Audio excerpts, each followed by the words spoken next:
제자훈련 4단계 4강 응답받는 기도 하나님이 준비하신 응답이라는 제목으로 오늘 메시지 하겠습니다. 일단은 먼저요, 서론에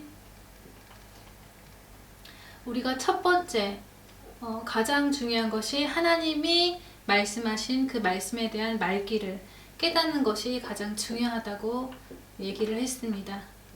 뭘 깨달아야 되냐? 중요한 걸 깨달으면 되는데요. 중요한 게 뭐냐 했을 때요, 정체성이요. 인간은 어떤 존재냐? 나는 어떤 존재로 지음받았고 어떻게 살아야 되냐? 그리고 하나님이 말씀하신 이 세상의 문제가 뭐냐? 그리고 그 문제에 대해서 해답을 주셨는데 그 완벽한 해답이 뭐냐? 여기에 대해서 일단 깨닫는 것이 제일 중요합니다. 그리고 이 깨닫게 되면요, 믿음으로 가게 돼요. 왜 복음을 주셨는지 알게 되는 거죠. 그래서 이 복음을 하나님께서 주신 이 복음을요, 우리가 기도를 통해서 완전히 내 걸로 뿌리를 내려야 돼요. 복음을 주셨는데 복음이 내 것이 되지 않는다면 누릴 수가 없어요. 그래서 이 복음이 뿌리가 내려지면 그때서 이제 하나님의 참 응답을 받게 됩니다. 그래서 복음을 주신 목적, 그리고 기도를 하는 목적, 응답을 받는 목적이 이제 일치해야 된다. 우리가 그렇게 얘기를 했었습니다. 그게 이제 성경적인 믿음이고, 또 세 번째 성령 인도요.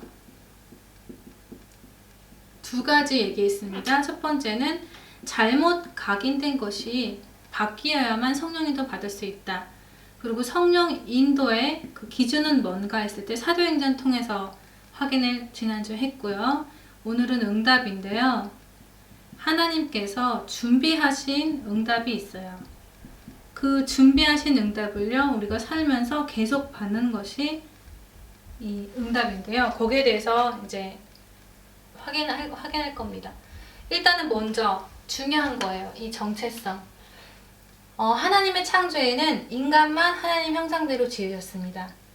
그래서 이 하나님의 형상이란 의미는 하나님은 영이시기 때문에 인간을 영적 존재로 지으셔서 하나님과 함께하고 하나님의 인도받고 하나님의 응답을 받으면서 살도록 이렇게 창조가 됐습니다. 그래서 우리는 사실 하나님만 만나면 문제가 없는 거죠. 근데 이제 하나님께서 알게 하신 문제예요. 하나님 말씀, 선악과 먹지 말라는 그 하나님 말씀에 불순종함으로 인해서 죄인된 신분으로 사단한테 잡혀버렸죠. 그래서 영적 존재인 인간이 육으로 살게 되었죠. 여기에 대한 해답을 주셨어요. 예수께서 하나님의 아들로 오셔서 그리스도인을 하셨다. 이게 복음이죠. 이 복음으로요, 우리는 하나님과 함께 할 수 있고, 이 복음으로 하나님의 인도받을 수 있고, 이 복음으로 하나님의 응답받을 수 있어요. 자, 이것을 먼저 우리가 알고요. 하나님이 준비하신 응답이란 오늘 제목인데요. 준비하신 그 응답을 언제 받냐? 그 받는 시간표가 있어요. 그거를 아브라함 통해서 지금 성경적으로 확인 한번 해보겠습니다. 첫 번째는 뭐냐면요. 창세기 12장 보시면요. 아브라함을 부르세요. 하나님이. 아브라함을 부르심. 왜 부르셨나 했을 때 우리에게 창세기 3장 1절에서 6절의 이 문제 때문에 구원을 받아야 되기 때문에 부르셨어요. 일단 개인 문제 해결받고, 이 문제 터지고 나서요, 창세기 4장 보시면 바로 예배 실패가 와요. 이거는 교회 실패 얘기예요. 예배를 드리긴 드리는데 하나님이 영광 받는 예배가 아니라, 하나님이 원하는 걸 들고 나오는 예배가 아니라 내 마음, 내 생각, 내가 영광 받는 예배를 드리는 거죠. 내 마음대로. 창세기 6장 보시면요, 네피림 시대가 왔다 그래요. 이거는 뭐냐면 가정 실패를 얘기하는데요. 뭐냐면요, 우리는 하나님의 언약 가진 가정을 유지해야 되는데 그 하나님의 자녀가 불신자랑 결혼을 해서 그 언약이 유지되지 못하게 그렇게 지금 반대로 거꾸로 가고 있는 거죠. 그리고 창세기 11장 보시면은 이제 바벨탑을 쌓아요. 누굴 위해서? 나. 사회에 성공을 하는데 내 행복, 나의 성공, 내 이름을 내기 위해서 이제 그 바벨탑을 열심히 쌓는데, 이것이 지금 창조 원리에 다 어긋나는 죄죠. 그래서 하나님께서 부르신 이유가 구원받고 예배에 성공하고 언약 가진 가정을 유지하고 언약 가진 사람으로서 사회에서 승리하게 하기 위해서, 그래서 하나님의 뜻, 계획을 이루기 위해서 이제 부르신 것입니다. 지금 이 창세기 3장, 4장, 6장, 11장은요 하나님이 세상 창조하시고 인간이 최초로 처음 실패한 그 문제예요. 그런데 사단이 지금도 똑같은 방법으로 계속 실패하게 하고 있어요. 구원에 대해서 희미하게 모르게 해서요. 예배를 드리긴 드리는데 내 위주의 예배, 결혼을 하긴 하는데 내 위주의 결혼, 일을 하긴 하는데 내 위주, 나를 위한 그 일을 하게 만들죠. 그래서 하나님께서 이 세상을 살려야 되기 때문에 아브라함을 부르신 것입니다. 그래서 아브라함을 부르셨다는 것은 나를 부르신 것과 같아요. 그래서 반드시 부르실 때는 목적이 있다는 거 우리가 기억을 해야 됩니다. 부르셔가지고요 아브라함한테 가나안 땅 가라 그랬어요. 메시아 오실 땅이죠. 그래서 아브라함 입장에서 이 가나안 땅 가라 이 말씀은요 성령 인도예요. 우리의 성령 인도는 뭐예요? 우리는 가나안 땅 안 가도 되죠. 우리 성령 인도는 사도행전 1장 8절 성령이 임하면 권능받고 땅끝까지 증인되는 것이 이제 성령의 인도죠. 또 세 번째는요 그냥 가라 하신 것이 아니고 배경이 근원적 축복을 주고 가라 하셨습니다. 근원적 축복.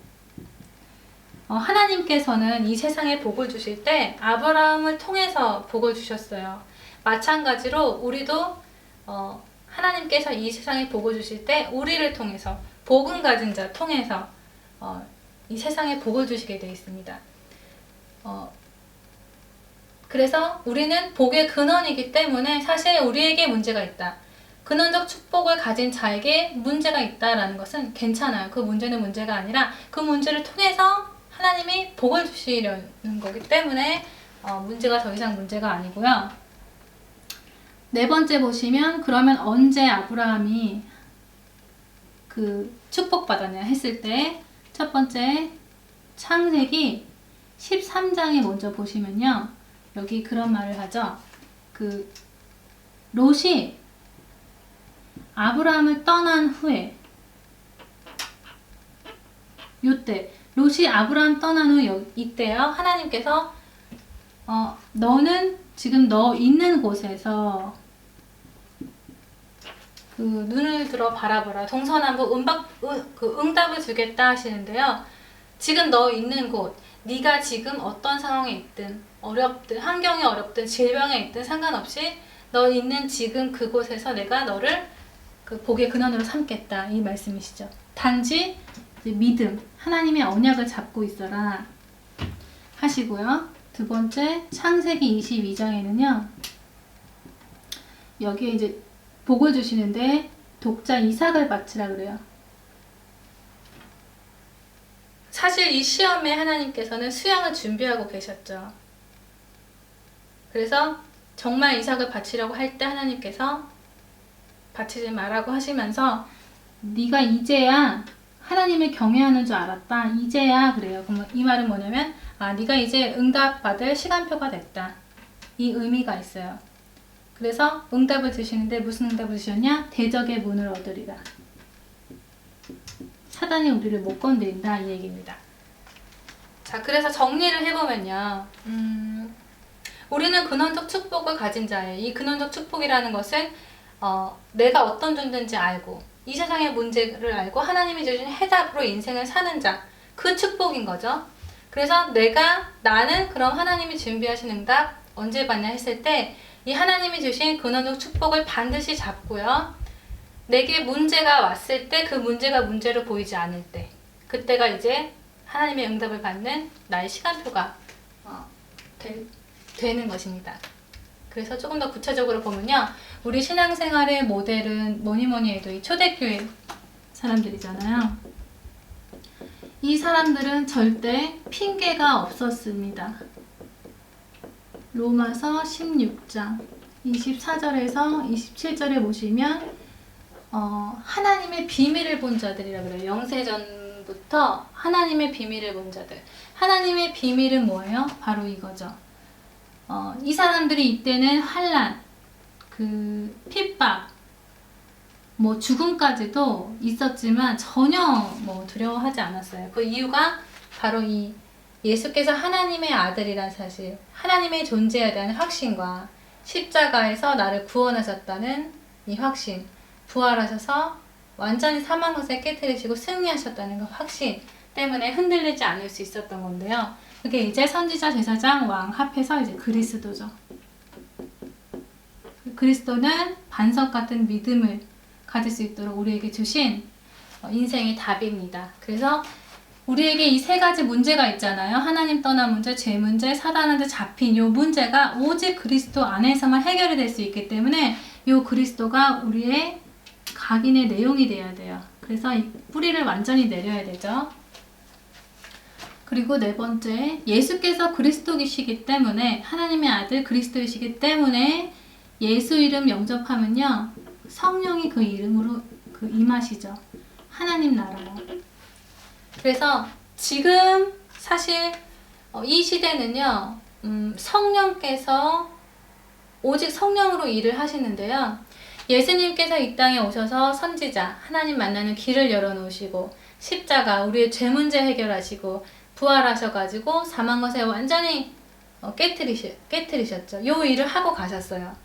지금은 성령께서 이 선지자, 제사장, 왕의 일을 이루고 계시는데요. 어떻게 이루시냐면요, 바로 예수 이름으로 하나님 나라가 임한다는 사실을, 그 영적 사실에 대해서 아는 제자를 통해서 지금 일을 하시는데, 생각해 보세요. 예수님께서 다 해놓으셨어요. 그런데 불신자들은 몰라요, 이 사실에 대해서. 그래서 아직 신분이 마귀자녀 신분에 있어요. 예수님은 다 해놓으셨는데 왜 아직 마귀자녀냐 했을 때는 예수께서 하나님의 아들 그리스도이십니다 라고 이 이름을 부르지 않았기 때문에 아직 마귀자녀 신분에 머물러 있는 건데요. 그래서 우리가 이 선지자, 하나님 만나는 길을 그 사람들에게 얘기해주고, 제사장, 영접 기도를 통해서 예수가 하나님의 아들 그리스도이심을 시인할 수 있도록 도와줘야 되고, 그때 이제 마귀자녀 신분에서 하나님 자녀로 신분이 바뀌죠. 그래서 성령께서 일을 하시는데 제자를 통해서 선지자, 제사장, 왕의 일을 이루고 계신다. 그렇기 때문에 우리가 성령의 인도를 반드시 복음 선포하기 위해서는 받아야 돼요. 그래서 첫 번째, 가장 알아야 될 것이 뭐냐면 이 사단의 전략을 알아야 됩니다. 사단은 우리에게 성령 인도를 못 받게 하죠. 사단의 전략, 복음을 지속하지 못하게 한다. 예수께서 하나님의 아들 그리스도이십니다. 이게 복음이죠. 근데 이 복음을 자꾸 희미하게 하는데 그 방법이 뭐냐면 문제라든지 사건이라든지 환경이라든지 자기 체질을 통해서 복음을 지속하지 못하게 해요. 이 속에서 유일하게 복음을 지속할 수 있는 방법이 언약기도라고 얘기를 했습니다. 근데 사단은 언약기도를 놓치게 하는 거예요. 뭘로? 문제, 사건, 환경, 체질 통해서 그리스도를 약하게 하고 그 문제라든지 그런 게 더 크게 보이게 해서 문제에 묶이게 만드는 거죠. 그러면 그렇게 되면은 종교 기도가 되기 때문에 문제를 이길 힘이 없어요. 오직 그리스도로 힘을 얻지 않으면 문제 오면 바로 묶이죠. 그러면 정말 우리가 중요한 선택과 결정을 할 때 성경적인 선택과 결정을 할 수 없어요.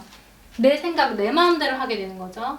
그것은 또 내 마음대로 결정하고 내 마음대로 선택한다는 것은 하나님의 인도가 아닌 사단의 인도죠. 그렇기 때문에 우리가 언약 기도를 정신 차리고 정말 문제 보는 눈에 대해서 눈을 뜨고 선택과 결정을 성경적으로 하는 훈련을 한다면 각인을 바꿀 수 있다 얘기를 했습니다.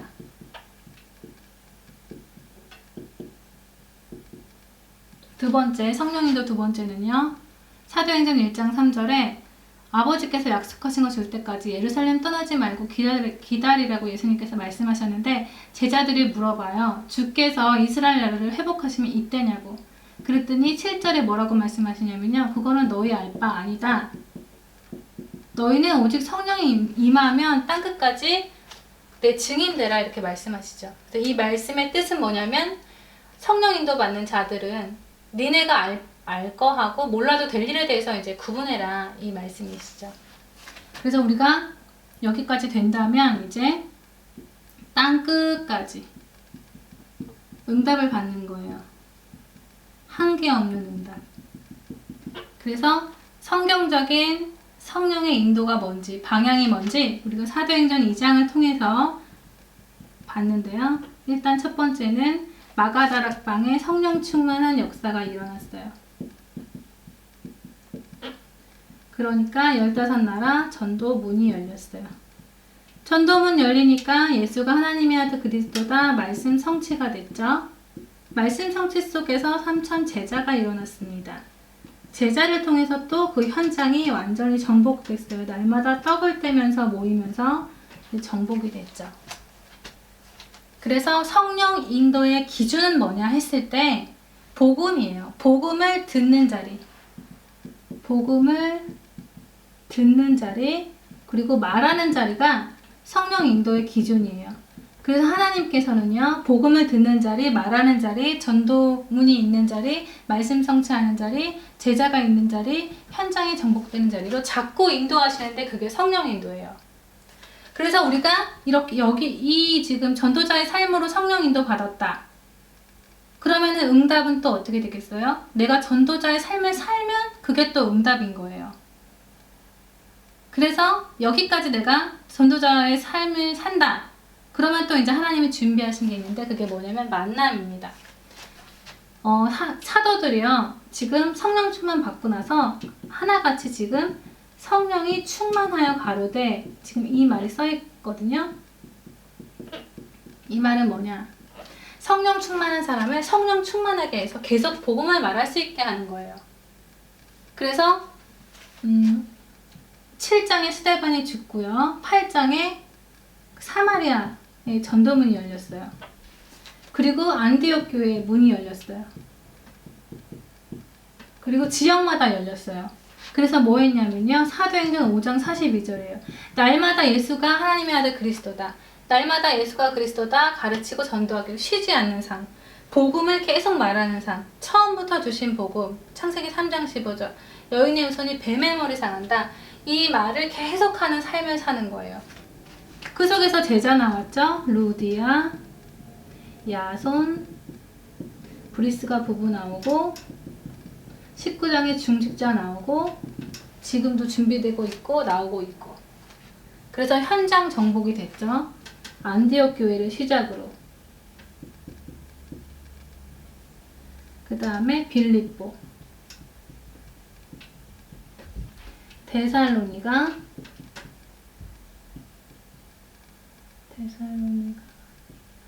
그리고 고린도, 에베소. 그래서 이게 현장을 정복하는 요거는 시스템이라고 할 수 있어요.